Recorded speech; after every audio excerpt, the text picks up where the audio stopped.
Hello சொந்தங்களே, அஸ்ஸலாமு அலைக்கும். எல்லாம் எப்படி இருக்கீங்க? அல்ஹம்துலில்லாஹ் இங்க நாங்க எல்லாரும் ரொம்ப நல்லா இருக்கோம். இதே போல உலகத்துல உள்ள அத்தனை சொந்தங்களும் நல்லா இருக்கு. அல்லாட்ட தினம் தினம் துவா செஞ்சுக்கிட்டு இருக்கோம். அப்புறம் நம்ம ஃபேன்சி கிச்சன்ல சூப்பரான ஒரு டிஷ் செய்வோம். நம்ம கல்யாண வீட்டுங்களுக்கு போனாக்க அங்கே வந்து சோபான்னு சொல்லி ஒரு பாக்கெட்ல போட்டு தருவாங்க. அதே போல மாப்பிள்ளைக்கு நலுங்கு வைக்க வந்தாலும் பொண்ணு வீட்டுக்காரங்க தருவாங்க, அப்படி மாப்பிள்ளை வீட்டுக்காரங்க தருவாங்க. 2 பேரும் மாறி மாறி கொடுத்துக்குவாங்க. அந்த சோபா நம்ம வந்து எப்படி செய்யறதுன்னு பார்ப்போம்.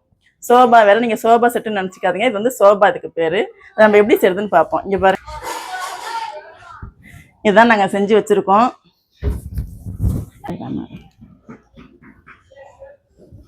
சூப்பரா இருக்கும்.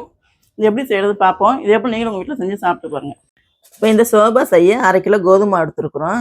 அதில் 2 ஸ்பூன் எண்ணெய் ஊற்றிக்கலாம். லைட்டாக உப்பு போட்டுக்கலாம், ரொம்ப உப்பு போட வேணாம். லைட்டாக உப்பு போட்டு நம்ம சப்பாத்தி மாவு மாதிரி பிணைஞ்சிக்கலாம். ஒரு 1/2 மணி நேரம் ஆகட்டும். நல்லா பிணைஞ்சு விட்டு நல்லா ஒரு 1/2 மணி நேரம் உருண்டை போட்டு வச்சுருங்க. மாவு ஊறட்டும். இதுக்கு வந்து மாவு ஊற நேரத்தில் ஒரு தேங்காய் எடுத்து நம்ம திருவி வறுத்துக்கலாம். நல்லா மொறு மொறுன்னு இந்த மாதிரி வறுத்து வச்சுருக்கோம். இங்கே நல்லா செவக்க வறுத்துக்கலாம். இப்போ வந்து பிணைஞ்சு வச்ச மாவு எடுத்து உருண்டை போட்டுக்குவோம். உருண்டை போட்டு நல்லா சப்பாத்தி மாதிரி நல்லா தேய்ச்சிக்கலாம். நம்ம எப்படி சப்பாத்தி போடுவோமோ அதே போல் தேய்ச்சிக்கணும். சப்பாத்தி மாதிரி போட்டு தேய்ச்சிக்கலாம். இப்போ அந்த சப்பாத்தியை தேய்க்க நம்ம ஒரு காட்டன் துணியில் காய வச்சுக்கலாம். காட்டன் துணியிலனா பேப்பர் கூட நீங்கள் விரித்து காய வச்சுக்கலாம்.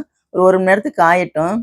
காஞ்சதுக்கப்புறம் ஒரு கடாயில் எண்ணெய் ஊற்றி நம்ம போட்ட சப்பாத்தியெல்லாம் நல்லா பொரித்து எடுத்துக்கலாம்.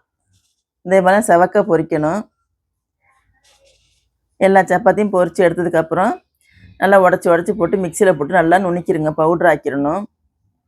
எல்லாத்தையும் போட்டு நம்ம பவுட்ரு ஆக்கி எடுத்துக்கலாம். இப்போ இதை உடச்சி போட்டு இல்லைன்னா ஒரு பாத்திரத்தில் போட்டு நல்லா ஒரு இடி உரலில் போட்டு நல்லா இடித்து கூட நீங்கள் பவுட்ரு ஆக்கி அதுக்கப்புறம் மிக்சியில் போட்டுக்கலாம். நம்ம உடச்சி போட்டிருக்குறோம். இதை பாருங்கள், அந்த மாதிரி பவுட்ரு ஆயிடுச்சு.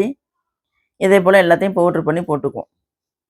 இதை வந்து நலுங்கு வைக்க போகிறப்ப கல்யாண வீட்டில் தருவாங்க. பாக்கெட்டில் சின்ன சின்ன பாக்கெட் போட்டு கையில் தருவாங்க.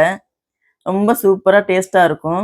நாங்கள் அடிக்கடி அதை செய்வோம், பிள்ளைங்களுக்கு செஞ்சு கொடுப்போம். இதை இப்போ உங்களுக்கு நாங்கள் செஞ்சு காமிக்கிறதுக்காக செய்கிறோம். இப்போ நம்ம வந்து வறுத்து வச்ச தேங்காயும் போட்டு கொஞ்சம் நல்லா பவுட்ரு ஆக்கி போட்டுக்கலாம். தேங்காவையும் நல்லா பவுட்ரு பண்ணி போட்டாச்சு. அந்த பொரிச்ச ரொட்டி கூட ஒரு 50 கிராம் நம்ம முந்திரி பருப்பு எடுத்து வச்சுருக்கோம். அது பொடிசாக உடச்சி வச்சுக்கலாம். 1-2 ஒரு 2 ஸ்பூன் நெய் ஊற்றி அந்த முந்திரி பருப்பை நல்லா மொறு மொறுன்னு பொரிச்சிக்கலாம். அதையும் பொரிச்சதையும் எடுத்து நம்ம வந்து நுணுக்கி வச்சுருக்கிற பவுட்ரு கூட அதை சேர்த்துக்குவோம். அந்த நெய் ஊற்ற வேணாம். இந்த முந்திரி பருப்பு மட்டும் போட்டு எல்லாம் நல்லா கலக்கி விடுவோம். ஒன்றா 400 கிராம் ஜீனி எடுத்துருக்கோம். இதுக்கு 1/2 கிலோ மாவுக்கு 400 கிராம் ஜீனி எடுத்துருக்கோம். அதையும் போட்டு நல்லா மிக்ஸ் பண்ணி விடுவோம். சூப்பராக சோபா ரெடி ஆயிடுச்சு. இது வந்து கல்யாண வீட்டுங்களில் பாக்கெட் போட்டு தருவாங்க. நாங்கள் கேட்டு வாங்கிட்டு வருவோம். நாங்களும் வீட்டில் அடிக்கடி செய்வோம். நீங்களும் உங்கள் வீட்டில் இதே போல் செஞ்சு பார்த்துட்டு எப்படின்னு கமெண்ட்டில் சொல்லுங்கள். மற்றவங்க ஷேர் பண்ணுங்கள், சப்ஸ்கிரைப் பண்ணுங்கள்.